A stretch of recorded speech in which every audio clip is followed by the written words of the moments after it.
Welcome back to the S&T podcast. Today we're going to be talking about Oklahoma at Tennessee. 18 ranked Oklahoma versus the 14 ranked Tennessee Volunteers. This one's going to be fun. It's 6:30 p.m. Central Time. Let me clarify Central Time. Um and honestly, I'm not really sure who's going to win this game. Saison, who's going to win the game? Well, it's a little tough for me to talk about my Sooners this time around. The last couple games we did over Oklahoma, I was very excited. Against Auburn, against Michigan, uh, before the Texas game, before the Ole Miss game. Now that I've seen everything, we've lost two games in recent, and our playoff dreams are kind of going haywire now. So I had to come back down to earth, unfortunately. It's not really far off from my preseason prediction because my preseason I picked Oklahoma to go 8-4 based on our schedule.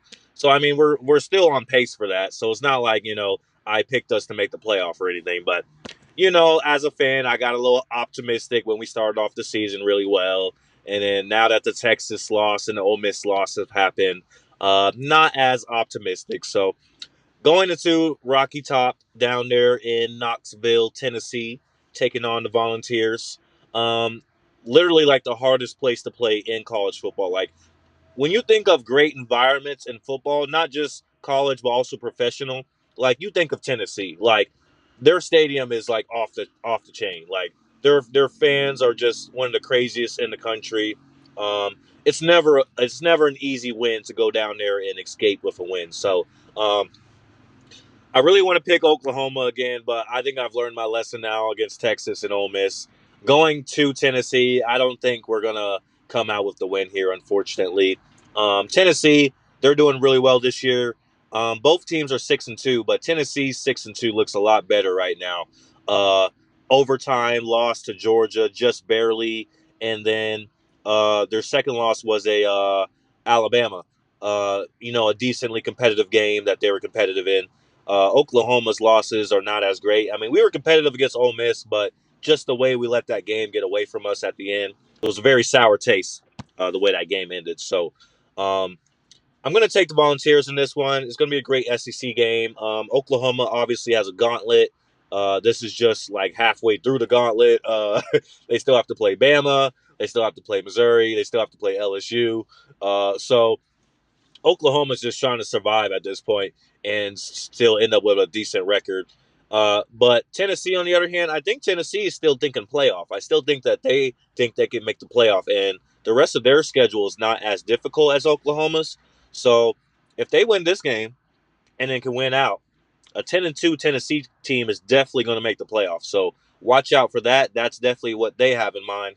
Oklahoma, I mean, winning out would be great, but I don't know. Tennessee, Alabama, LSU, Missouri, I don't know. So, it remains to be seen. But um, hopeful for my Sooners, but give me Tennessee in this one.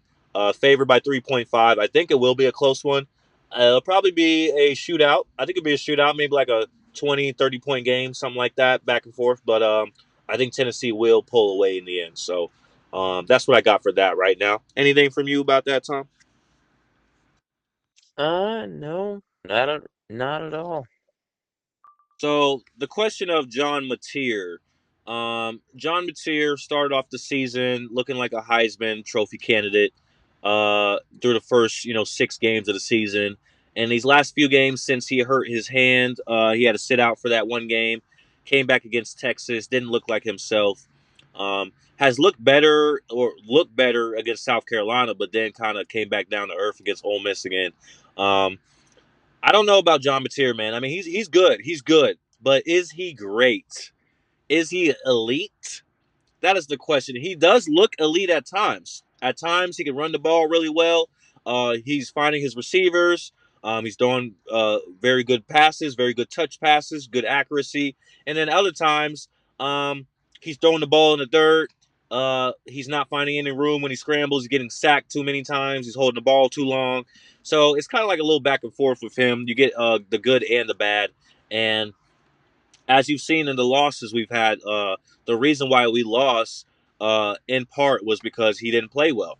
The first half against Ole Miss, he did really well, but the second half, he did not play well. We let the game get away from us. He did not play well at all against Texas, which is why we got blown out. So, um, I think Oklahoma is a little bit too dependent on the quarterback play. Unfortunately, uh, if how he plays is going to determine the outcome of the game, well then the defense can only do so much, and our defense is really good, but we can't score 40 points to beat Ole Miss. You know what I mean? So uh, if the offense uh, if the offense can't stay clicking throughout the entire game, the defense is going to do what they do. But if we end up giving up some points, we're going to need y'all to score some points.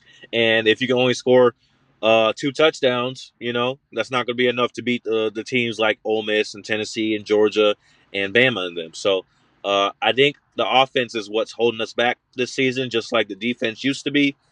Kind of switch for Oklahoma, but we're going to need to figure that out over the offseason, because if we want to get to the big boys and get to the playoff one of these years, we're going to need to have both sides of the ball working in unison. So, anyways, thank you so much for watching, and peace.